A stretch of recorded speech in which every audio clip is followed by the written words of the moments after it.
What's up guys, Dan here, Coalcracker, Bushcraft. So that tree has fallen in one of our demonstration areas, so we got to move it. So this might be a common thing that you run into when you set up a camp or around your property, that a tree falls, which is going to happen sooner or later, and you have to get that thing out of there. Now, most people are going to say, well, I can drag it with like a side-by-side or a four-wheeler. Maybe I can get a group of friends and we can carry it away, or I got to bring a saw in and I got to cut this thing up in order to get it out of the way.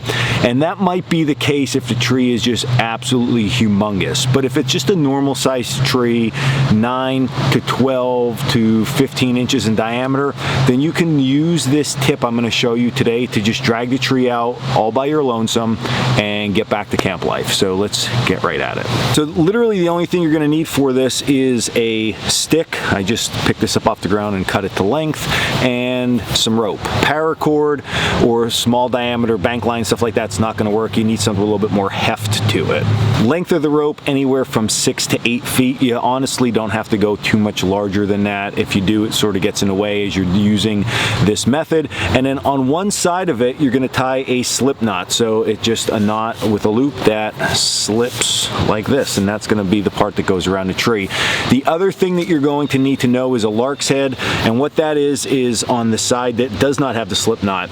You make a bite, so bend in the loop, in the rope, you fold it over on itself like this. It's going to create these two things right here, and then fold them back, and that creates this loop, which you can slide your stick in and give it a pull. Okay, so you can see that's not even tightening down all that much, but that's fine for this. It's not going to hurt anything. So as long as you can set up something that looks like this, you can get that log out of the way very easily. So at the end of your log, you're going to take your slip knot and you're going to work it over the log. Come in around 12 to 18 inches. Don't go much further than that, and don't go too close to the edge, because this is going to slide a little bit till it catches on. Slide it in. If it is tight to get on here, meaning that the log is like smashed down on the ground, maybe try the other end, or you can always use a stick this way to just lever the log a little bit, enough to get your rope under, and then just pull it and tighten it down. Now what we're looking for is this knot to be right at 12 o'clock on the log. Okay, now once that's done, you're going to add that lark's head knot that we talked about right here.